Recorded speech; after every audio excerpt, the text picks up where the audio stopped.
Welcome to today's update video titled Babylon's Traps. Last warning to flee. Today we will tie together at least two loose threads, and through that we will gain even more evidence for the coming of our Lord and Savior. On the one hand, we will look at a verse in Revelation 18 that has been neglected until now, and then we will take another look at the grape harvest of Revelation 14, but not because the last interpretation in the video, the harvest at the end of time, was wrong, but quite the opposite. The time segments assumed there will today be backed and confirmed with exact dates. You will be astonished. So, it will be exciting again. Please stay with us. Let's look right away at the last three videos. I especially want to point to this most recently published video titled The Proclamation of the Day and the Hour, because it actually contains, for Christians, the answer to what is probably the most important question. How long, O Lord? At least this question was important for Daniel. Today, almost no one wants to hear anything when someone announces the time of the Lord's return, because no one knows the time, except the Father. And what if He has finally made the day and hour known? How did the Father do that? Where did He do it? In what language? And are there at least 2 or 3 witnesses for it? And why didn't He announce it in your church? Well, if that has stirred your curiosity, then this video is perfect for you. God promised that He reveals everything He intends to do to His servants, the prophets, beforehand. Amos 3:7. And which prophet of the Old Testament was also promised by God to appear once more shortly before the return of Jesus? Mega video. Absolutely watch it. The next to last video, The Forgotten Feasts by Brother John, shows what the DNA of a true Christian must look like. Brother John summarized how this DNA was found, what it means for every individual, when the DNA sequence was completed, and how it can be replicated in every Christian. A must-watch video to examine one's own foundation of faith before it is too late. And in this third-to-last video, the sign of the Son of Man, we looked at Three-Eye Atlas during 3 time periods, from the appearance until the disappearance behind the sun as the cast censer. Then the segment behind the sun, especially its superposition at the beginning of the second hour of the fall of Babylon, with Earth, Sun, and Moon on October 21st, and the perihelion on October 29. And we examined the current time segment, when Three-Eye Atlas is observable again, especially when all telescopes on Earth will be pointed at it for a special reason starting November 27. The quietly published decision for this was also issued on October 21. And with that, soon everyone on this earth should recognize that the King of Kings has indeed arrived, and thus understand that Three-Eye Atlas is the sign of the Son of Man. The second topic in this video is a detailed look at the timelines of the 2 witnesses, but from the perspective of the cross olive tree witness at the solstice points at Sagittarius, a star, in Sagittarius. This look gives us detailed data for the next few weeks until our very important dates in December 2025 and a little bit beyond. We learned that the 1335 days ended with a special blessing on October 20 to 21. So on the same day, when it became known that Three-Eye Atlas posed a massive threat to the Earth and to us humans, and that it must be examined under all telescopes. You're missing something if you haven't watched these videos so far. Please catch up quickly. You will not get this information anywhere else. In the last videos, we have already recognized that the 3 hours of the fall of Babylon must be a kind of countdown to the third culminating hour, which began around November 20. There is a verse in Revelation 18 that we have so far only considered a little. Let's read it first. How much she hath glorified herself, and lived deliciously, so much torment and sorrow give her. For she saith in her heart, I sit a queen, and am no widow, and shall see no sorrow. Well, it should be known that the revelation was shown to the Apostle John in vision in the firmament. We, as High Sabbath Adventists, are very eager to see the texts of Revelation fulfilled in the firmament. According to this verse, we would therefore have to find a woman sitting on a throne who is not a widow, meaning that her husband should also be present. She must also see something, namely, no sorrow, and she would represent this harlot Babylon. In fact, the kings and merchants and captains and shipmasters all lament the smoke of the burning of the great harlot Babylon, most likely in the last culminating hour. That is what we want to see. We want Babylon, meaning the enemy, this harlot queen, to fall, because otherwise Jesus cannot and will not come. This prophecy must be fulfilled first. Who is this queen in the Protestant sense? It is the Catholic Church, which has now rebuilt its religious and political kingdom under Pope Francis, as we have shown in one of the last videos.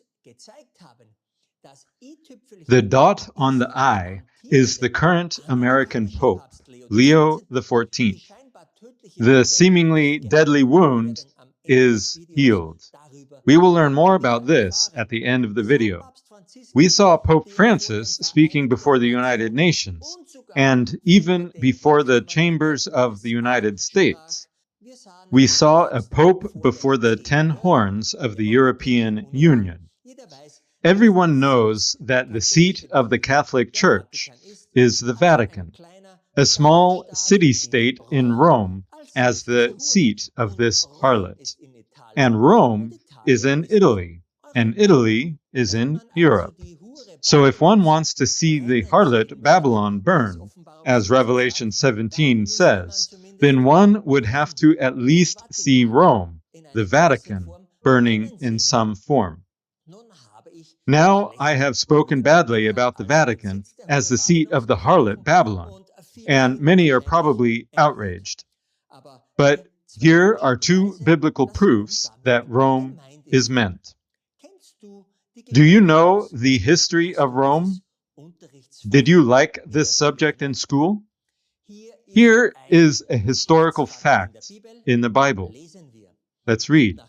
And after these things, I saw another angel come down from heaven, having great power, and the earth was lightened with his glory. And he cried mightily with a strong voice, saying, Babylon the Great is fallen, and is become the habitation of devils, and the hold of every foul spirit, and a cage of every unclean and hateful bird. For all nations have drunk of the wine of the wrath of her fornication, and the kings of the earth have committed fornication with her, and the merchants of the earth are waxed rich through the abundance of her delicacies. This mighty fourth angel represents a special successor church that went out from the church of the Seventh-day Adventists, who stand for the third angel in Revelation 14.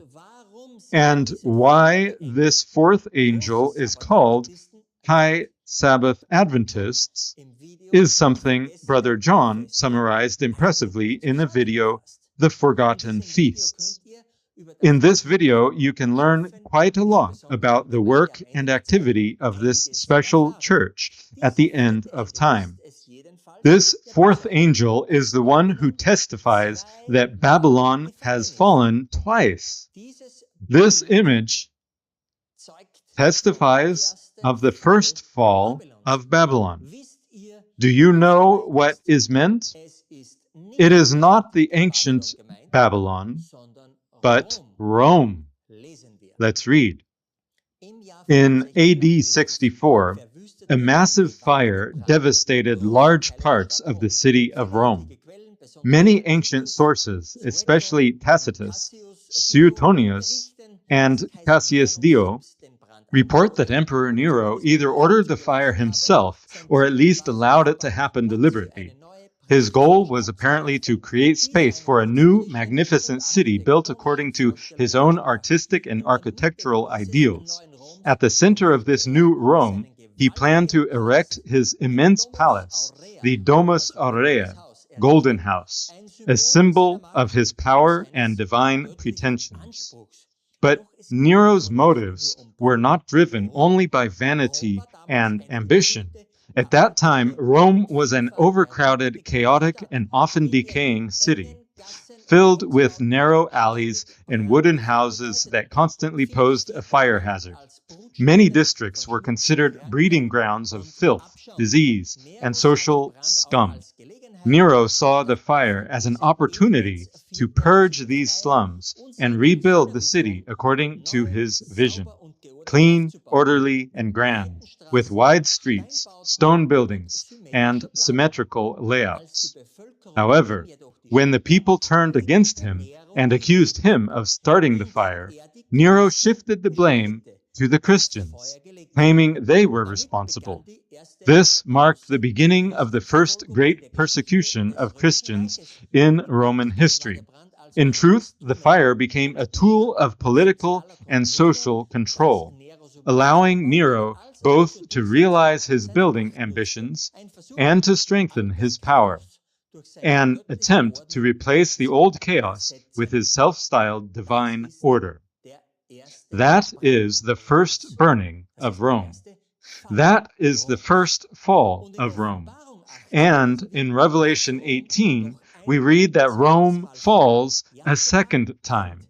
Yes, even burns, as Revelation 17 testifies. But I know everything in many of the viewers still resists when someone says the Vatican in Rome is the harlot Babylon, even though the Bible says it falls twice. Just listen closely to what the first chief apostle Peter says about Babylon. And when you look at the next slide, then consider what the real Peter says about the place where the supposedly holy fathers sit on the chair of Peter. What mockery! You will see in a moment. Peter ends his first letter as follows: By Silvanus, a faithful brother unto you, as I suppose, I have written briefly, exhorting and testifying that this is the true grace of God wherein ye stand. The church that is at Babylon elected together with you, saluteth you, and so doth Marcus my son. Greet ye one another with a kiss of charity. Peace be with you all that are in Christ Jesus. Amen. In Ellicott's Bible commentary, and of course in many others, it says with regard to this mention of Babylon, that is at Babylon. 3 places have claimed to be understood under this name. 1, a little place called Babylon in Egypt. Read it for yourselves. 2, the literal Babylon in the east. Read it at your leisure. 3, it may be called the established interpretation that the place meant is Rome. We never hear of St. Peter being in the east, and the thing in itself is improbable, whereas nothing but Protestant prejudice can stand against the historical evidence that St. Peter sojourned and died at Rome. Whatever theological consequences may flow from it, it is as certain that St. Peter was at Rome as that St. John was at Ephesus. Everything in the letter also points to such a state of things as was to be found at Rome about the date when we believe the letter to have been written. You can keep reading. Further down it says, and it seems pretty clear that the name was quite intelligible to Jewish readers, for whom it was intended. The Apocalypse, Revelation 17:18, is not the only place where Rome is found spoken of under this title. One of the first of living Hebraists told the present writer that no Hebrew of St. Peter's day would have had need to think twice what city was meant when Babylon was mentioned. And on the mention of the name, all the prophecies of the vengeance to be taken on the city which had desolated the Holy Land would rush with consolation to the mind of the readers, and so on and so forth. Take your time reading this section, or follow the link. One thing is clear. Peter himself called Rome Babylon. There is no doubt about that. And every loyal and kind-hearted Catholic should finally wake up and flee from Babylon and from that very church, as we read in Revelation 18, so that their plagues do not come upon these dear but so deceived followers of Rome. Please take it as a final warning. And this Bible commentary even connects Revelation 17, verse 18, with Rome, for that is where the harlot sits and will be burned by the 10 horns, as we repeatedly point out in our videos. At some point, the deception that comes from Rome will come to light. However, too late to belong to the wise virgins. I sincerely hope that at the latest now it is clear what is meant by Babylon. So where do we find this seated queen in the firmament? Here she is. And it even says here, seated queen. It is the constellation Cassiopeia. And the former Egyptian queen Cassiopeia was known for her vanity and her pride. That is why she is also depicted looking into the mirror. And she convinces herself, I will see no sorrow. And here is the king, her husband as the constellation Cephas. And the king is necessary because according to the text, she is not a widow. He looks quite alive, I think. Here is the North Pole of the firmament, and both sit at the side of the dragon, who, according to Isaiah 14, wants to sit in the far north on the Mount of Assembly. This queen reminds one of a fairy tale where it says, "Mirror, mirror on the wall, who is the fairest of them all?" I am the queen. No one else rules over me. And who else says that about himself? Satan, the once so beautiful light bearer who did not want anyone to rule over him. And sorrow comes when someone dies, but she does not want to grow old, even wants to be immortal and remain beautiful forever. Former names of the Queen of Heaven in the various cultures include Ishtar, Astarte, Asherah, Isis, Hera, just to name a few. And who then is, sadly for many deceived Christians, the current Queen of Heaven? Mary, of course. And behind these names stands only one, Satan. He was and always is Satan, only worshipped and adored under different names. As long as she sits so peacefully in the far north, no sorrow comes.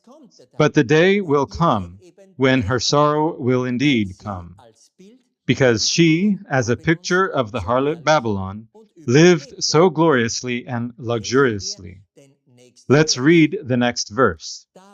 Therefore shall her plagues come in one day, death and mourning and famine, and she shall be utterly burned with fire. For strong is the Lord God who judgeth her. So the burning of Babylon will not come in the first 2 hours of her fall, but we must also consider the one day.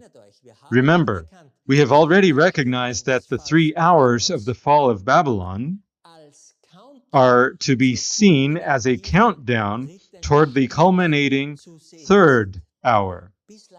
Until now, we understood that these 3 hours of the fall of Babylon stand for 3 moon cycles within the 70th Jubilee, and that remains so.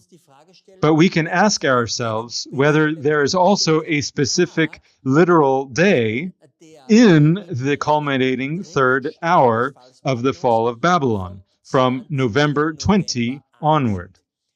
What would we need to show us something like this? What would we need so that this Bible verse and this constellation would even be activated? Of course, a heavenly actor. But since the Queen is very far from the ecliptic, the classic wandering stars of the Mazzaroth cannot serve as actors. So we need a comet that God sends at the right time to indicate a verse anywhere in the entire starry sky. And because we understand the time when this verse has to unfold in the end time events, and also where, we can quite easily find out which comet reflects or activates this story in the Bible. For completeness, let's read here in Isaiah 14 a short biography of Lucifer, or Satan. How art thou fallen from heaven, O Lucifer, son of the morning? How art thou cut down to the ground, which didst weaken the nations? For thou hast said in thine heart, I will ascend into heaven. I will exalt my throne above the stars of God. I will sit also upon the mount of the congregation, in the sides of the north. I will ascend above the heights of the clouds.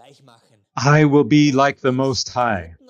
Yet thou shalt be brought down to hell, to the sides of the pit. Just as we have the divine Trinity in the 3 distinct persons of the Father, the Son, and also the distinct person of the Holy Spirit, so Satan also has his Trinity. And here you see them depicted. the dragon, the would-be king, and the female would-be queen of heaven.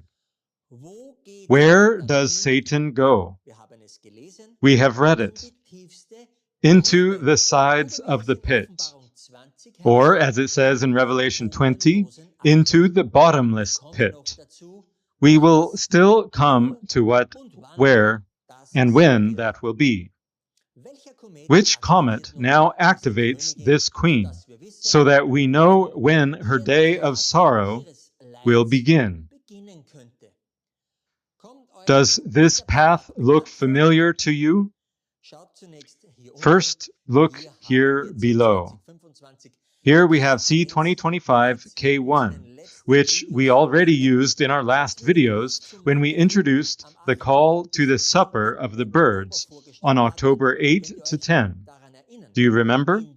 In this video, we will see whether it was this angel at perihelion or whether there is another, better actor for this call. And we also said that this comet K1 does not represent anything good, because it even comes from the serpent bearer and the serpent. And now the path goes directly toward the Queen of Heaven. And in the region of Andromeda, it then remains and makes loops as if tying a button or knot into a string. And in the middle of the entire path is the dragon in his trinity, as if he were enclosed and tied shut at the top. Well, I think you see and understand the picture that I want to point you toward. But let's go through it step by step. If we zoom in around the Queen of Heaven, we then see when she and her day of sorrow is activated. Look here at the right picture. It is December 1, 2025, when K1 activates this constellation. And that is exactly the day we found in one of the last videos, when Three-Eye Atlas, as the spirit of life from God, enters the candlestick point in Virgo. And at the same time, the constellation of Pisces stands on its feet. Please be sure to watch the video, The Sign of the Son of Man. Remember, from November 27, all telescopes are pointed at Three-Eye Atlas. So it is quite possible that on or at least from December 1, one could begin to recognize who is arriving with Three-Eye Atlas. So this December 1 is the first day when the verse that the Queen is still without sorrow is activated. So here begins her countdown to the moment when her worry-free life will be over. The fall of Babylon is certainly also connected to when people recognize that it is Jesus who is coming in the clouds, and they can no longer deny it, ignore it, or hide it. Then people will realize that the end of the world has come. Then they will realize that their pastors and priests have lied to them. Then they will hate the harlot, and as a result, burn her. So we want to find out when the verse that describes the last worry-free days ends, and when her day of plagues can be expected. How long is K1 in the constellation of the seated Queen of Heaven? Interestingly, K1 will be in the constellation of the seated Queen until the evening of December 15. So from December 1 to December 15 or 16. Now we know the countdown of the remaining worry-free days of the Queen of Heaven. From December 16 onward, We must therefore expect the outpouring of her plagues on her day. And that will be the subject of Brother John's next video. This time frame falls directly into the larger time frame of the third hour of the fall of Babylon, which began on November 20. 7 days before all telescopes are pointed at Three-Eye Atlas. And we already know December 15 and 16 from one of the last videos as well. It is the moment when the second candlestick, as Virgo, also stands on her feet.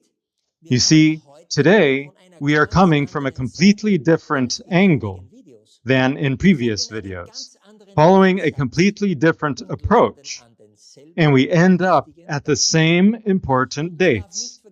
And we must not forget that no human being, and also no Satan and his demons, can change anything in the second heaven. They cannot influence the heavenly actors.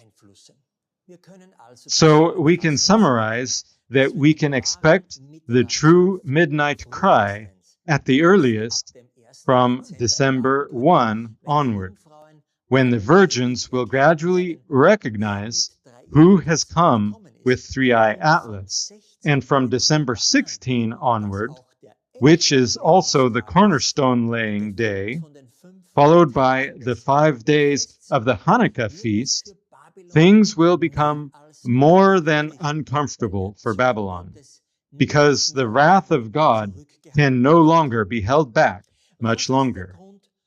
What is the reason for the fall of Babylon? It is likely that the Christians who have looked upward and the Christians who did not believe what Rome says will suddenly cry out, "The bridegroom is coming."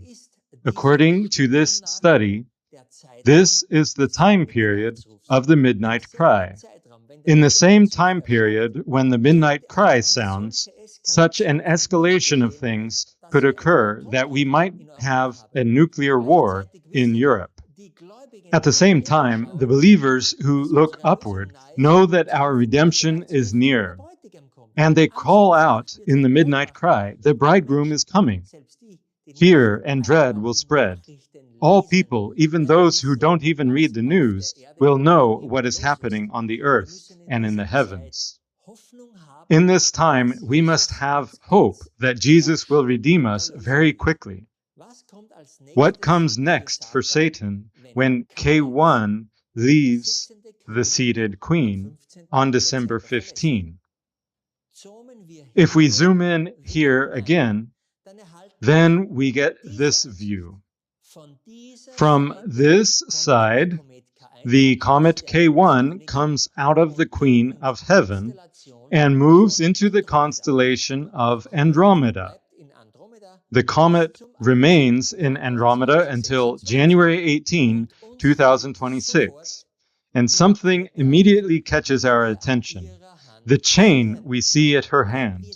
Because when we see the chain, and already know the path of K1, which comes from the serpent bearer, and the serpent, and goes through the Queen of Heaven, then we cannot help but investigate the capture of Satan, which must be the next event that follows.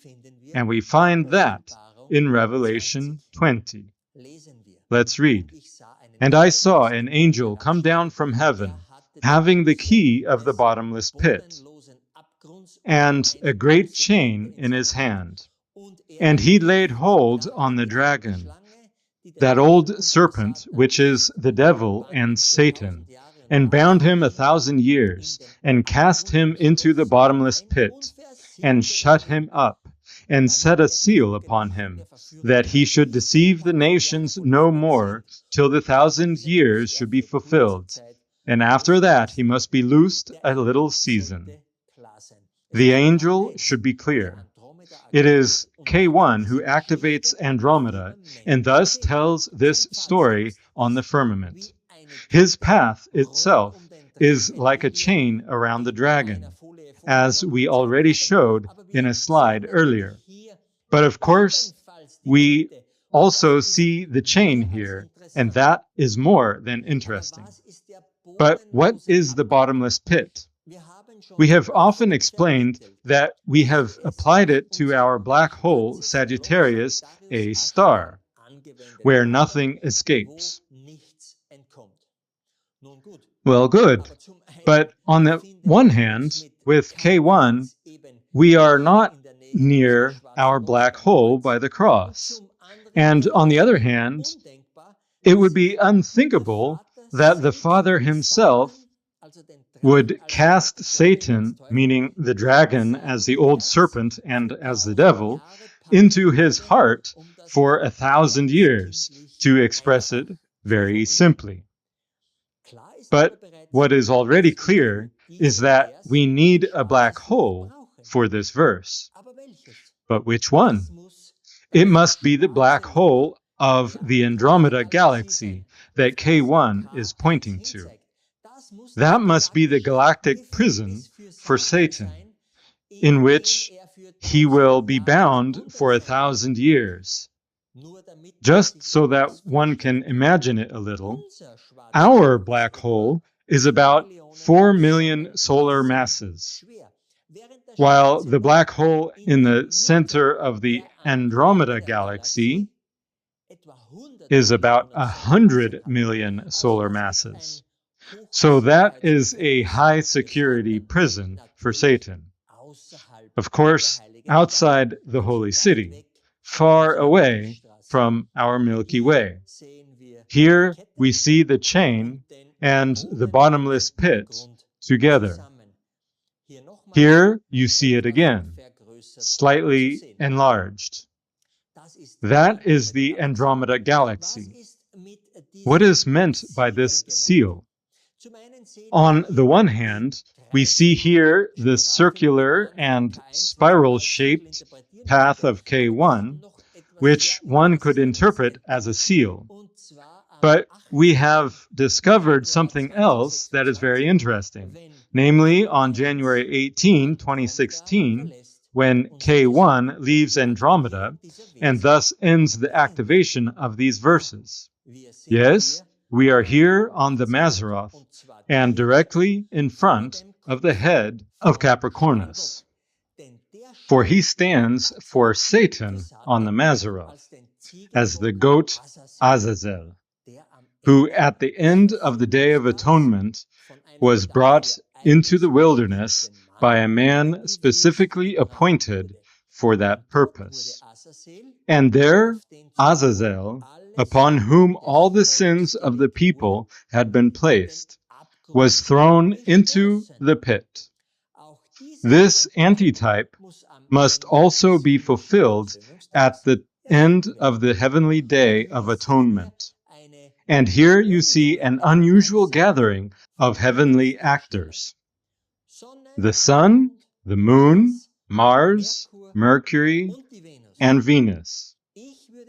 I would say this really looks like a seal on the last day when K1 leaves Andromeda. And this seal is located directly above the head of Azazel. Whoever has not heard of Azazel may read more about it in Leviticus 16. But for completeness, we will read these 3 verses.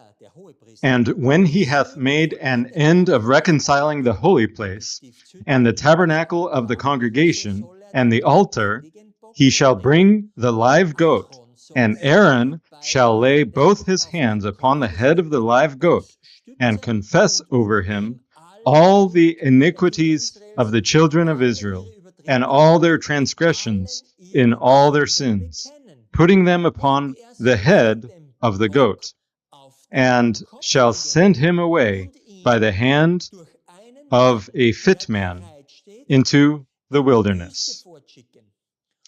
And the goat shall bear upon him all their iniquities unto a land not inhabited. And he shall let go the goat, in the wilderness.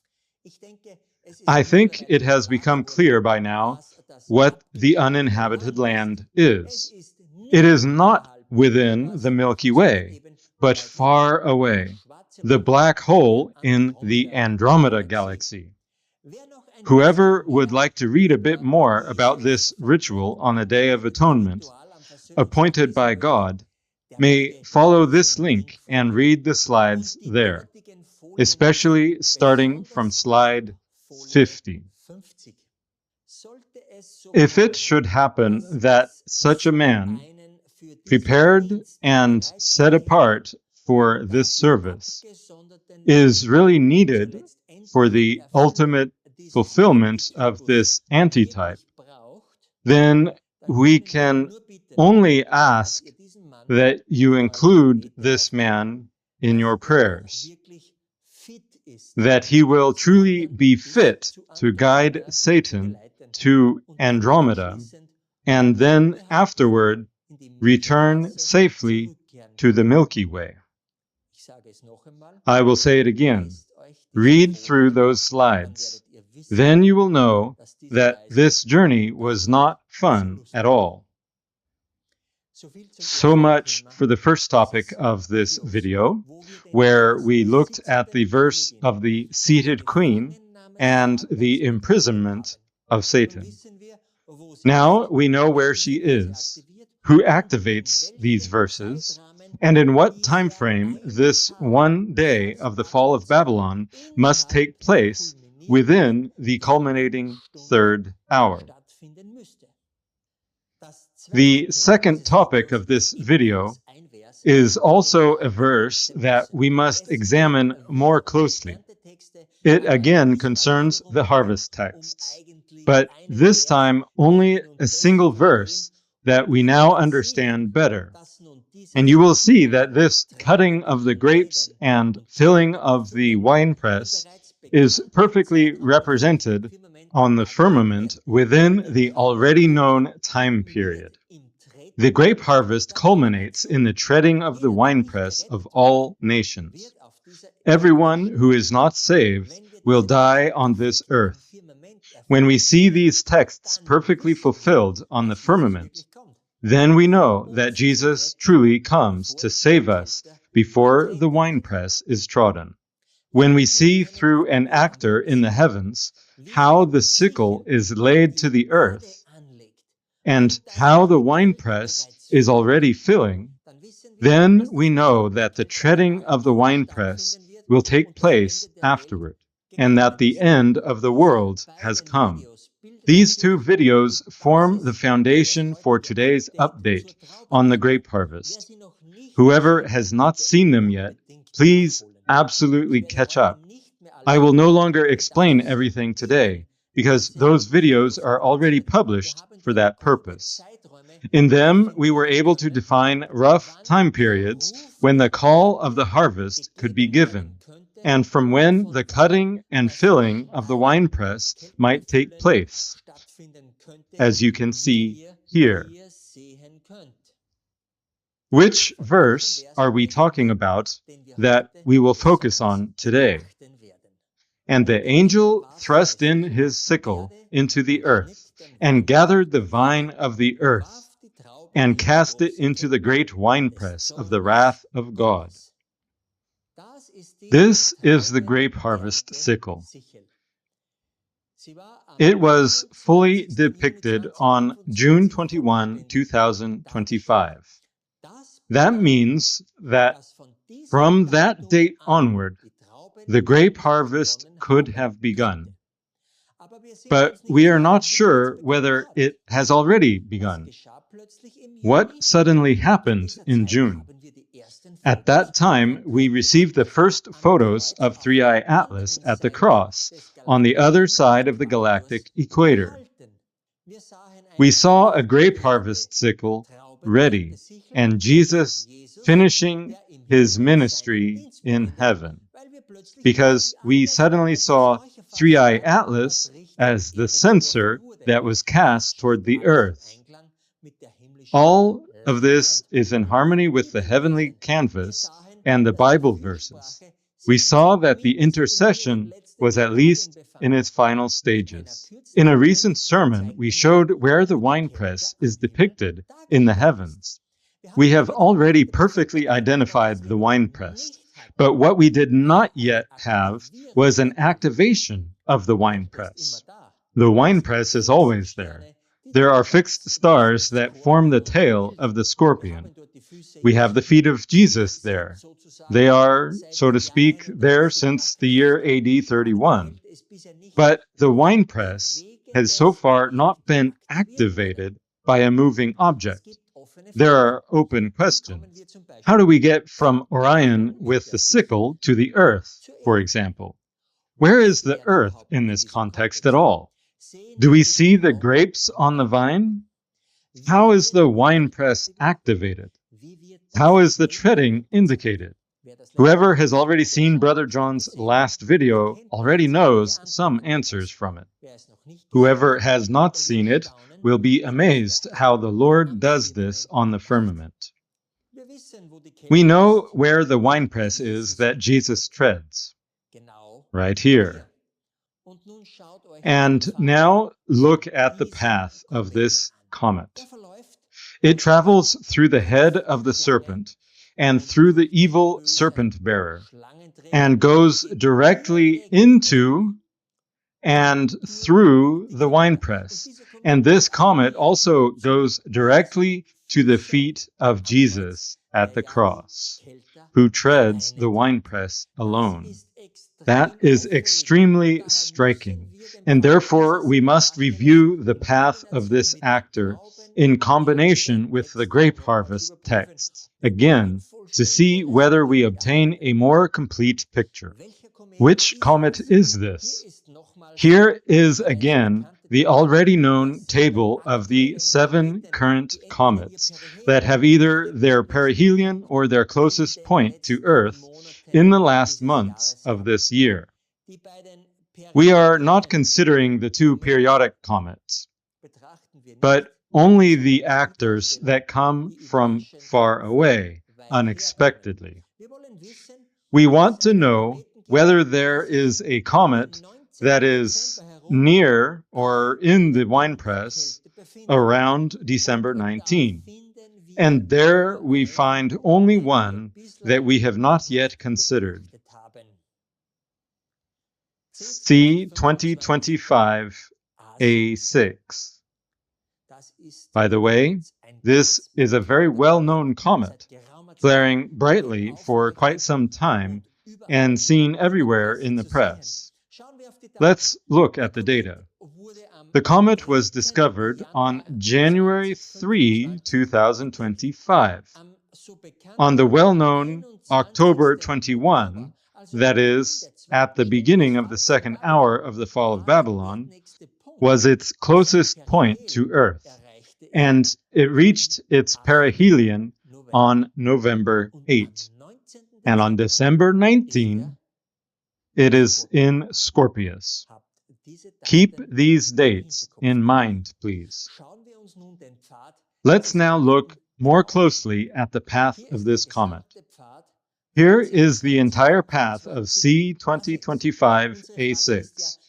Our question is how the harvest sickle of Orion, which was fully drawn in June, thrusts itself on the earth somewhere, and how we see the grapes being thrown into the winepress. First, we notice that we see a total of 3 sickles that are somehow near the path of A6. The grape harvest sickle of Orion, the sickle that Pollux is holding in his hand, and the sickle that Bootes, the bear keeper in German, who is a shepherd like Jesus, is holding.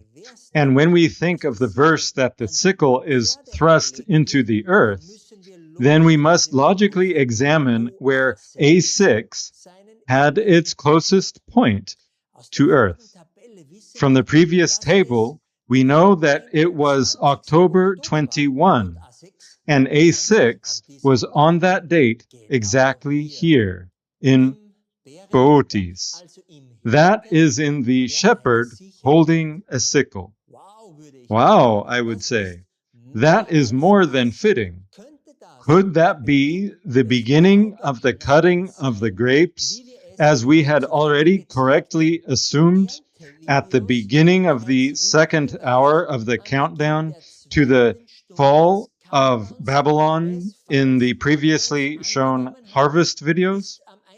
Did something happen around October 21 that would show us either the spiritual or physical death of people who would go into the winepress? What happened around October 21?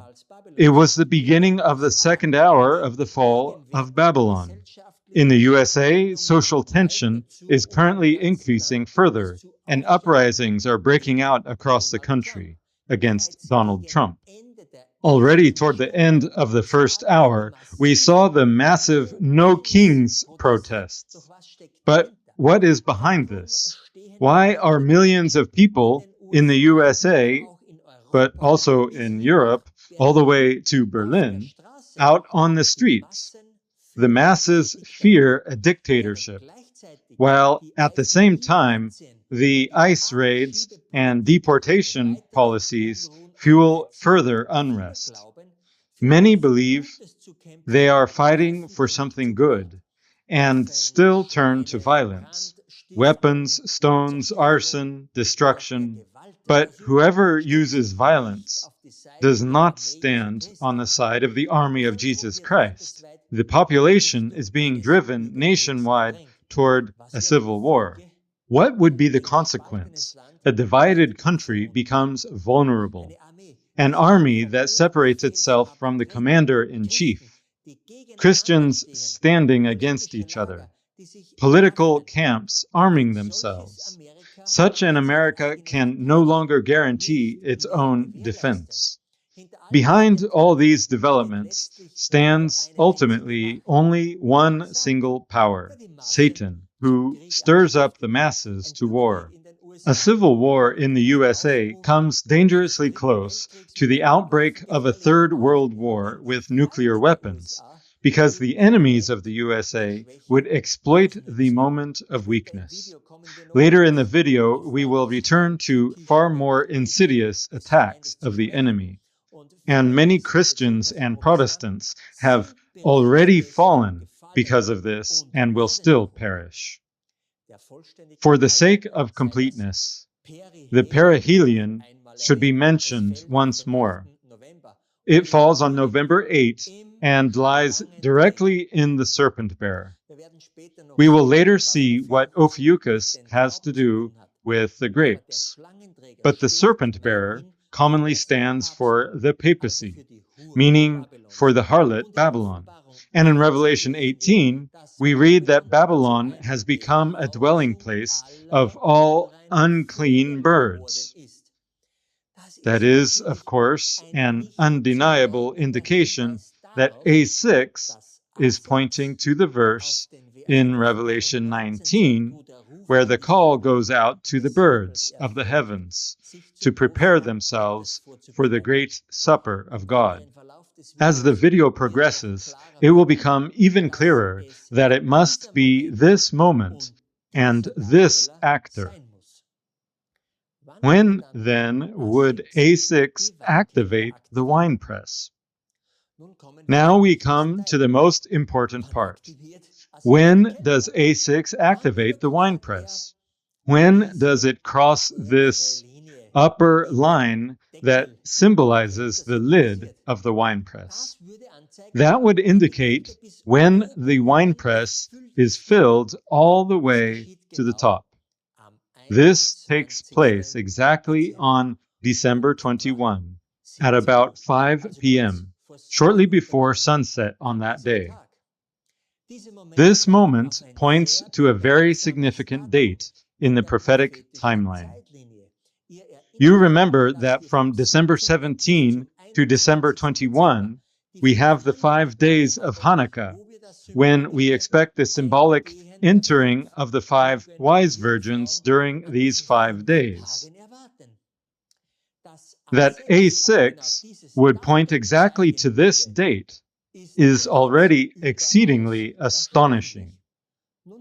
Now, with comet A6, we have for the first time a fairly precise and prominent activator of this wine press. More precisely, here the lid is activated. We must look carefully at what God wants to show.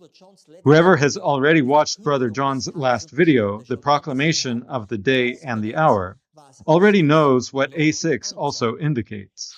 By December 21 at the latest, the wine press is filled up to the rim of the wine press, where the lid is drawn with this blue line. But the treading takes place a little later, namely when A6 is at the feet of Jesus. For we know Jesus treads the winepress alone after the holy city has departed. Let's check when A6 is at the feet. That is, as already known, January 3, 2026, only about 2 weeks later, when A6 indicates that the winepress will be trodden by the feet of Jesus. That is quite impressive. Incidentally, on the same day, exactly 1 year earlier, A6 was first discovered in Gemini. That means that on December 21, the door of grace closes, because it is clear who has been thrown into the winepress, which is then full to overflowing. In parallel, during the well-known 5 days of Hanukkah, from December 17 to December 21, the 5 wise bridesmaids have entered, as the parable says. And then the 5 foolish virgins will stand before the closed door. By then it is clear whom the Lord knows and whom he does not. And the treading begins on January 3. And that means that the general resurrection and the ascension will also have taken place by January 3, 2026 at the latest. But this roughly 2-week additional waiting between the entering of the bridesmaids and the ascension or the wedding feast is no problem at all, because the 70th Jubilee year ends only in March or April 2026 anyway. Verse 19 represents the completed cutting and filling, and must therefore be completed here. And verse 20 is the treading after the departure of the saints, which will be fulfilled from here on. It is obvious that the heavens indicate exactly this. And I repeat again that the Father has made known this date of the return of Jesus, just as all Christianity has been expecting. Brother John has already presented it perfectly in his last video, the proclamation of the day and the hour. Please subscribe to our Telegram channels so that you do not miss these updates. A6 has therefore given us very specific dates for the last 2 verses of the grape harvest texts, namely when the sickle is applied to the harvest, when the winepress is full, and when it will be trodden. Let's still check the other verses that stand at the beginning of the grape harvest texts. The comet C 2025 A6 Lemon was discovered on January 3 of this year in the constellation Gemini, the constellation of the 2 witnesses. Now observe the curve that the path of A6 makes in the following months. You can already see in the right picture the path of another familiar comet coming from the club of Orion. It is the grape harvest sickle formed by the comet K2. I've listed the constellations through which A6 travels: Gemini, Lynx, Ursa Major, Canis Venatici, And then we come to the constellation that I showed earlier, when on October 21, it came to its closest point, to the herdsman. Let's read the two verses that we still want to verify. And another angel came out of the temple, which is in heaven, he also having a sharp sickle. And another angel came out from the altar, which had power over fire, and cried with a loud cry to him that had the sharp sickle, saying, Thrust in thy sharp sickle, and gather the clusters of the vine of the earth, for her grapes are fully ripe. That is the command to harvest. This command can only be given when the grape harvest sickle is fully drawn. The harvest angel for the grape harvest is again Orion, as we already know, but this time the sun comes out of her tent or tabernacle on June 21. And the sun stands for the bridegroom, who has set himself forth in righteousness.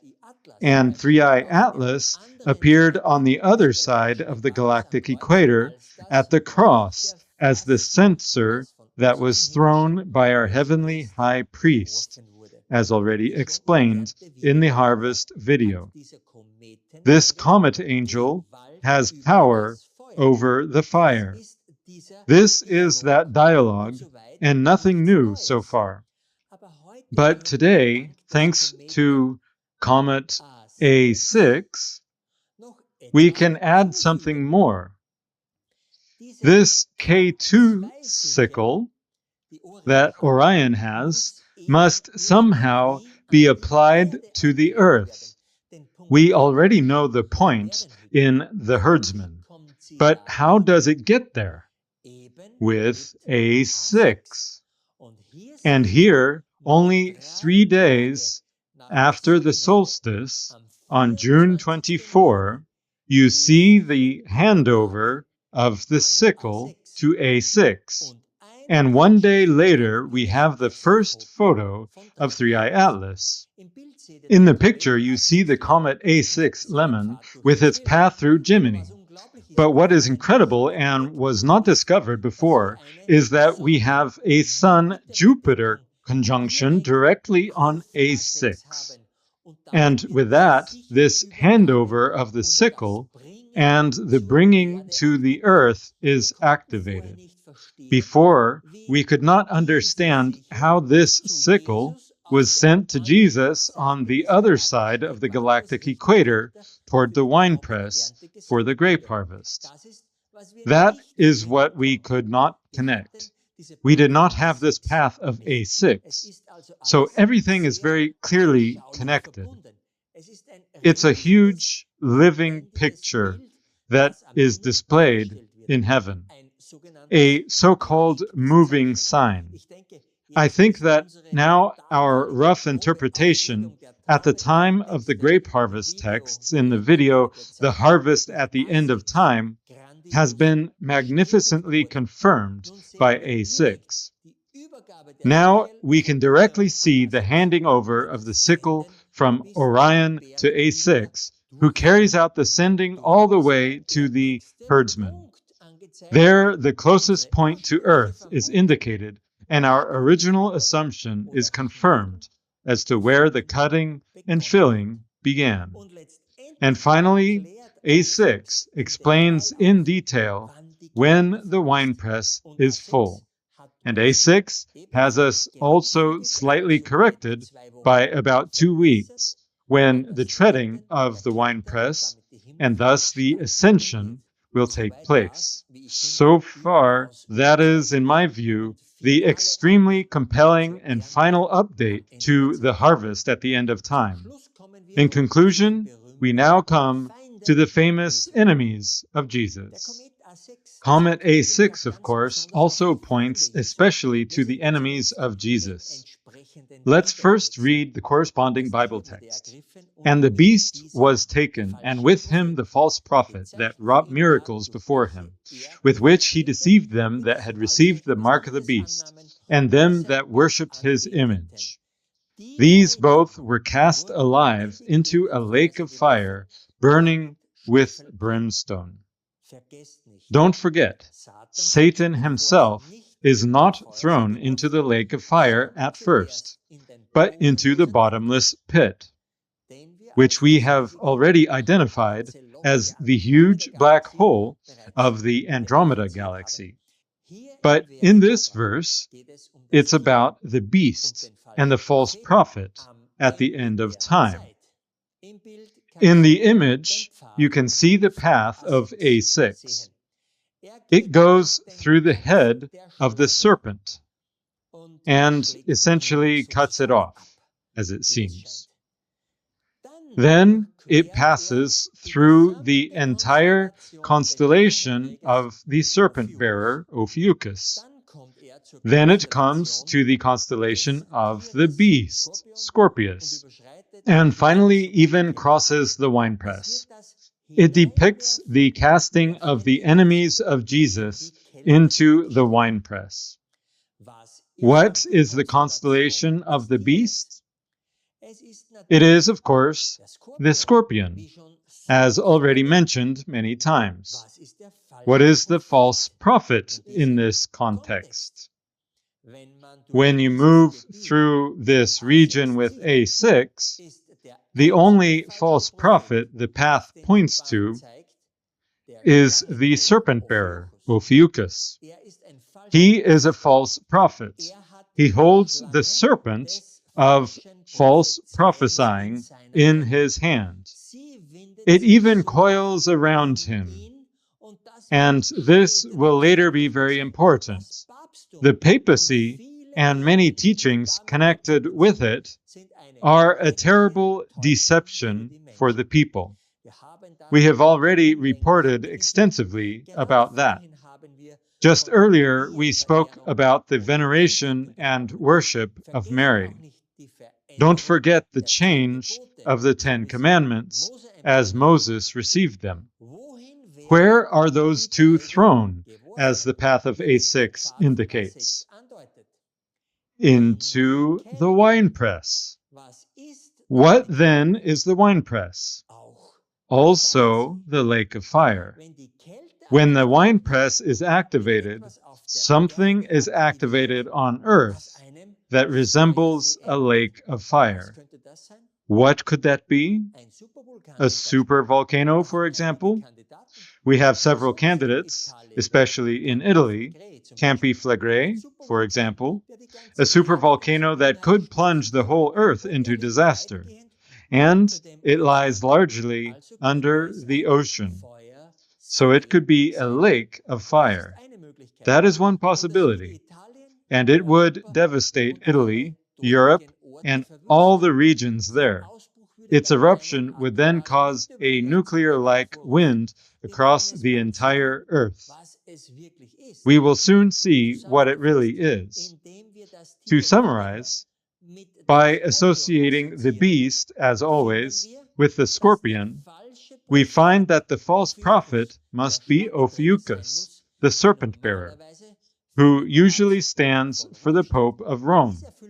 This perfectly fulfills the verse from Revelation 19, verse 20. The lake of fire is then the same winepress of the grape harvest. However, with the additional understanding that we are mainly speaking about Europe, since the Pope has his seat in the Vatican, and the beast, with the 10 horns and the 7 heads, refers to the G7 and the 10 European nations into which the Roman Empire fell apart.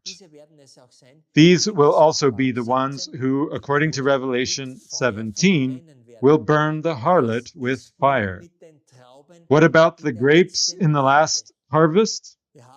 We now have the Pope, and we have, let's say, the European Union.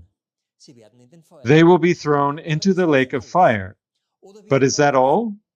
Or is there still an end indicated for someone else? Are we not taught that during the millennium, all who remain on earth will be dead? Who are these? And we have not yet considered the verses for the serpent, which A6 also points to. Something else is thrown into the winepress. The lake of fire refers to the lake of fire verse in Revelation 19. The winepress verse in Revelation 14 speaks of grapes. The two places are obviously the same here, but the filling is different. What are the grapes? What about the old serpent that is carried by the popes? How could that represent the grapes? There are two classes of people on earth. The earliest prophecy against the serpent in the Garden of Eden says, "And I will put enmity between thee and the woman, and between thy seed and her seed. It shall bruise thy head, and thou shalt bruise his heel." That is one of the earliest prophecies of Jesus Christ regarding the end. It took only 3 chapters before God spoke clearly about the end. Jesus spoke to the serpent in the Garden of Eden. "There will be enmity between you and the woman, and between your seed and her seed." So between the two lines of descendants. It's about good and evil. This prophecy is still ongoing. This bruising of the heel that the serpent inflicted occurred when Jesus, as the good seed of the good woman, died on the cross. He was stung in the heel by the scorpion, the beast. What is still missing according to the verse? The crushing of the serpent's head. That is what we are still waiting for. But now we see how the head of the serpent is chopped off and transported toward the winepress by the path of comet A6. All who belong to the seed of the serpent form the bad grapes of the grape harvest. I will show this very clearly, that this is so. What is the vine? What are the grapes wrapped around? Here we return once more to the grape harvest verses that A6 tells. Let's read. "And the angel thrust in his sickle into the earth, and gathered the vine of the earth, and cast it into the great winepress of the wrath of God." That is the correct wording. It does not say grapes. The word grapes in this verse, in the King James Version and other translations, is not mentioned. It says vine. What does vine mean in the Strong's Concordance? It is something that is coiling about a support. A serpent also coils like a vine or a branch around its victim. A vine is a climbing plant, as you know. And why does this verse not point, for example, to the much larger water serpent, Hydra, on the Mazzaroth, but to this serpent? Very simple. A6 proves it. A6 passes directly through the head of this serpent in the correct frame. So the vine normally winds itself around poles. What is the support of this winding vine? Who supports the serpent? Ophiuchus, called the serpent bearer in German. The word itself already says it. It's the popes around whom the vine of Satan winds. It is clearly visible here in the firmament, in the grape harvest story. These are all who follow the seed of the serpent. All mRNA vaccinated people, for example. All who follow the idolatry of the Catholic religion. All who say, wow, the Pope is so kind. He did exactly the right thing. And now we even have an American Pope. All who now keep Sunday because the Pope says it is Sunday, the day of rest. All followers of the now united religions of the earth in the ecumenical movement. We have, in effect, a global religion. Think of the Pope's invitation in 1986 to the joint prayer meeting of Assisi. And everyone who went there and now supports the current ecumenical movement belongs to the seed of the serpent. On October 28, the Pope led an ecumenical meeting at the Vatican. I mention this only as an example. There are supposedly 32,000 Protestant denominations in the world. They follow the one support of the serpent. They are all poisoned by this venom. All who pray to Mary stand on the wrong side. Please warn and teach these people not to venerate Mary. There's only one name, according to the personal words of Jesus. There's only one name given to humanity that can save, the name of Jesus Christ himself. There is a great deception. Jesus prophesied it in Matthew 24 and Luke 21. When he was asked about the end of the world, he warned about one thing. See to it that no one deceives you. Deception was the weapon of the serpent in the Garden of Eden. If you eat of this fruit, you will never die. Instead, you will be like God. Look how beautiful I am. Don't you want to be as beautiful as I am and have the wisdom of God? Then eat. That was a great deception. Satan disguised himself as a serpent.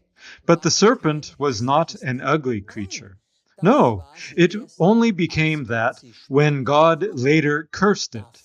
Before that, the serpent was a type of bird, a beautiful paradise bird, one of the most beautiful and shimmering creatures one could behold.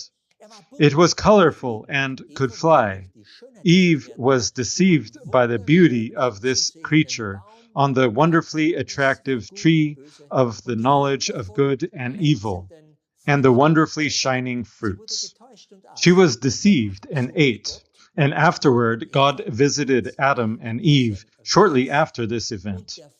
And the bird, the beautiful bird to look at, was cursed and became a serpent that from then on had to crawl on the ground. The vine is Satan, and the grapes on the branches are all who follow his teachings and deceptions. And the vine winds itself around Ophiuchus. You know that many of these climbing plants are very poisonous, even though they are beautiful to look at. That is the vine. Remember, we spoke about the bad grapes and not about the good wine, like at the wedding feast in Cana. We are definitely speaking about the grape blood, the blood of the enemies of Christ. The enemies of Christ are those who follow the teachings of his enemies. We are speaking about bad, poisonous, overripe grapes that are being thrown in here. And the vine, after the grapes are trodden, will be burned. How are Christians and the whole world deceived? Brother John already explained extensively in his last video, the proclamation of the day and the hour, what has been happening since September 21. He already very impressively pointed out a main trap for the dying of a third of all Christians. With this table, we simply want to point once more to the current threefold deception. No one should remain unwarned. For us, the question keeps coming up whether fire, smoke, and brimstone of the second woe should be applied literally or spiritually. In short, whether there will still be a physical disaster in the core period within the third culminating hour of the fall of Babylon, which began on November 20, we will see. But one thing is certain. Jesus warned urgently not to be deceived. So there must definitely be also a spiritual dying. Look here. Fire is definitely connected with false revival. In several videos, we've already pointed to the topic of Charlie Kirk, that this revival is not real. And Brother John has again spent some time in his last video highlighting the machinations surrounding it, which 1/3 of the Christians, especially Protestants, have fallen for. At least two key points must be mentioned here. Although Charlie Kirk emphasized the biblical Sabbath, all these supposedly revived Christians nevertheless overcrowded their Sunday churches. That has nothing to do with true revival, because that focuses, among other things, on the true commandments of God, including the fourth commandment. And the second is that this farewell ceremony of Mr. Kirk was anything but a solemn event, but rather a mega event where the entire U.S. cabinet and other political figures spoke and staged a huge spectacle on the world stage. Trump already made clear, and we highlighted this in one of our videos, that for him, the separation of church and state does not apply. And that is precisely the main goal of this false revival. And with that, Protestant America inevitably falls, because that is the main pillar on which this nation was built. What is the result? Whenever the separation between church and state falls, a terrible persecution follows.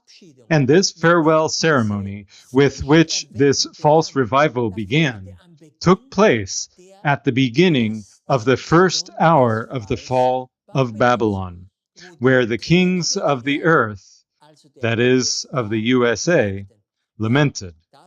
Yes, that was a lamentation spectacle of the highest order, which the whole world saw when the U.S. kings and mighty ones lamented in front of the camera and even comforted Mrs. Kirk, somewhat lustfully. As said, please watch Brother John's last video, where he explained this point impressively and vividly. Incidentally, one hears basically only one thing. Charlie is in heaven with Jesus, meaning Charlie lives and helps from above to guide the affairs of Turning Point USA, etc., etc.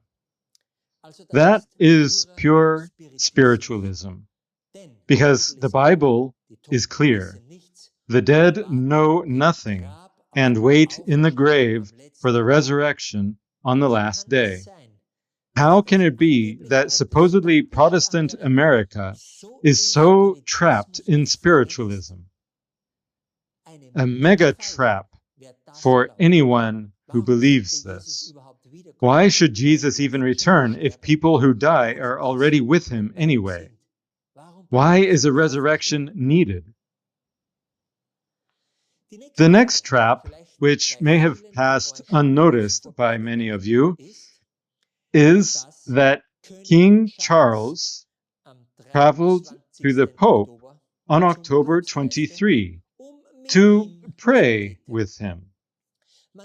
You have to understand that Charles is not only King of the United Kingdom, of Northern Ireland and other territories, including the Commonwealth. Furthermore, he is also defender of the faith. Yes, he is also the supreme worldly head of the Church of England. And since the English Reformation in the 16th century, England has had nothing to do with the papacy. The English Church has not been under the Pope for 500 years, and this breach was ended on October 23 through this modern walk to Canossa. I hope you know what the walk to Canossa means.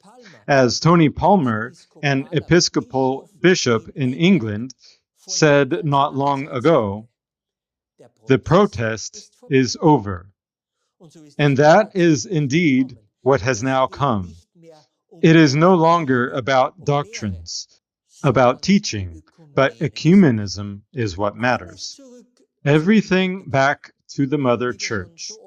As we've said so many times, the wound of the papacy is healed, both in the old world with this outwardly powerful message from Leo and Charles, and also in the New World when Francis spoke before the UN and the US Congress.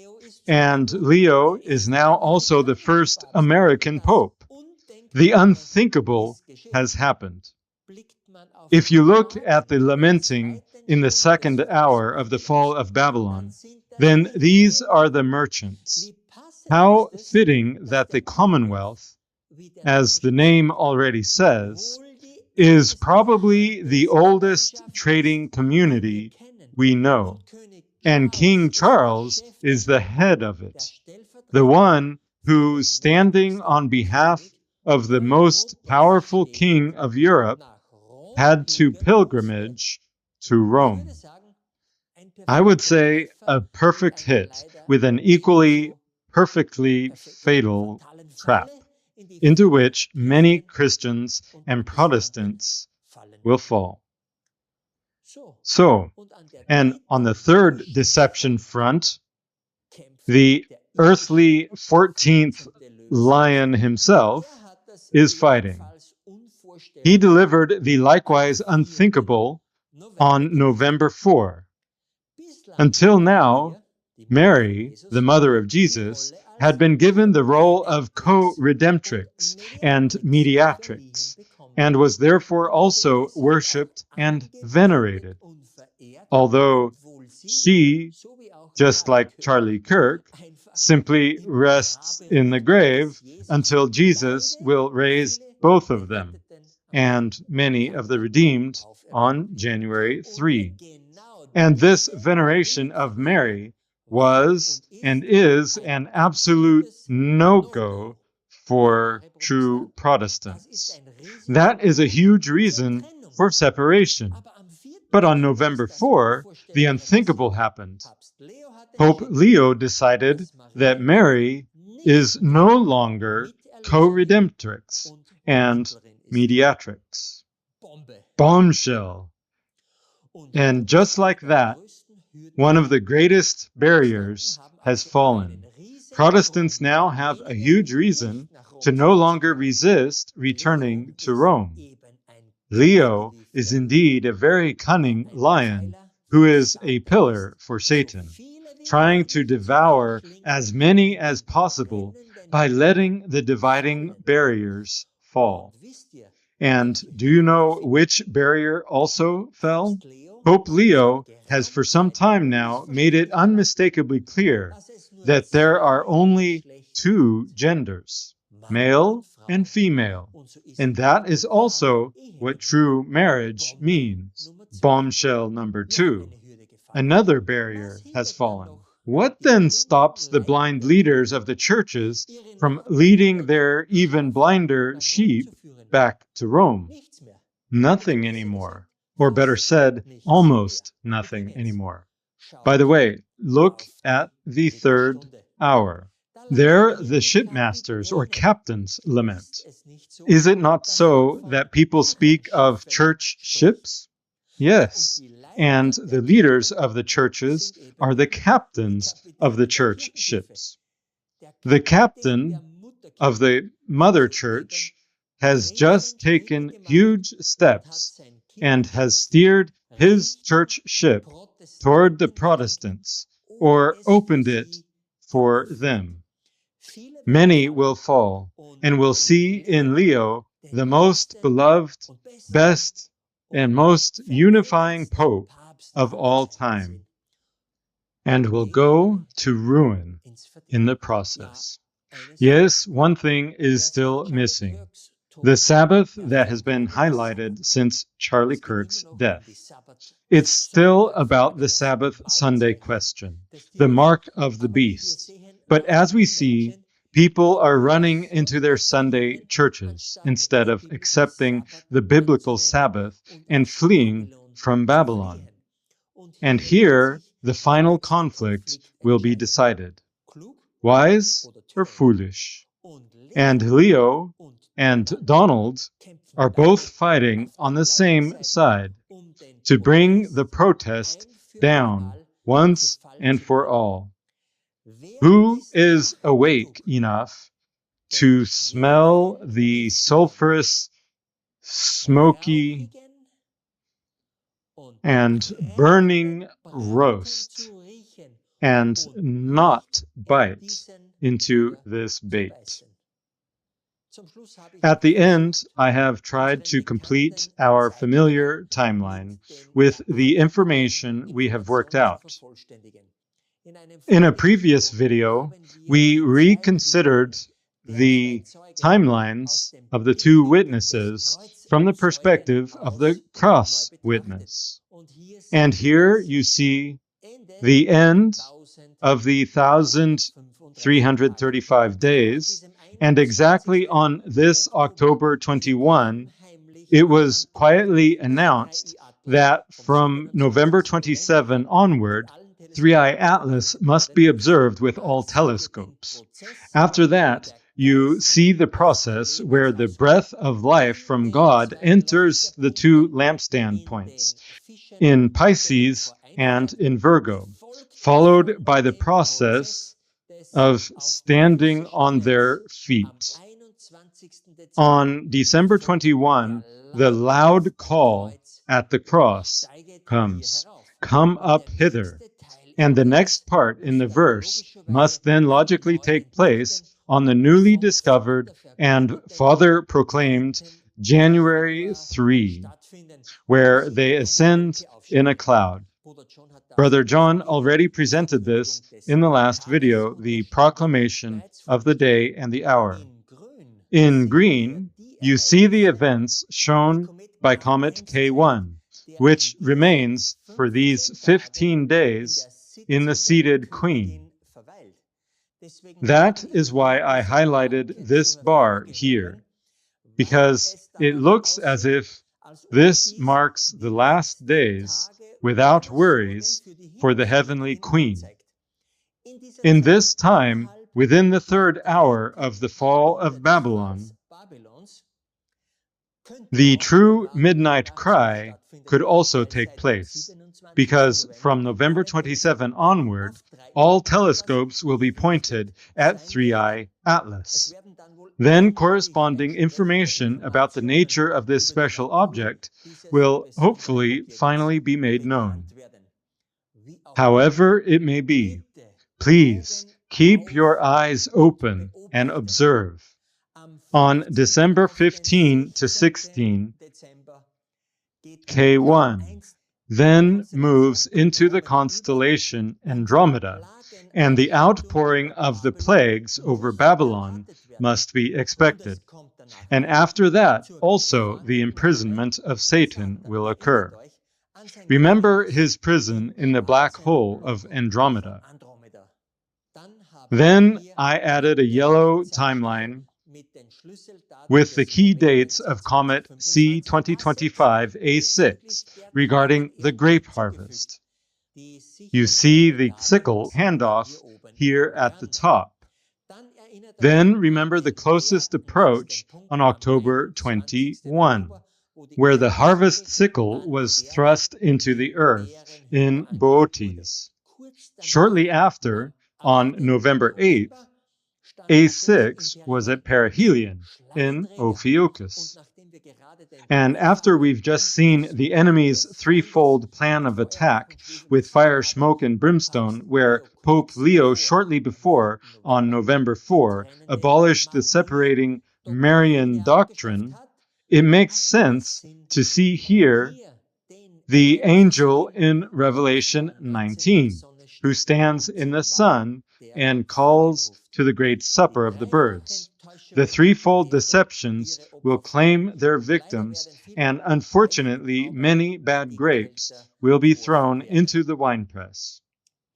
Here, the winepress, or the winepress lid, is activated, and here in dark blue is January 3, 2026, where we now expect the trampling of the winepress shown by A6, and thus the ascension.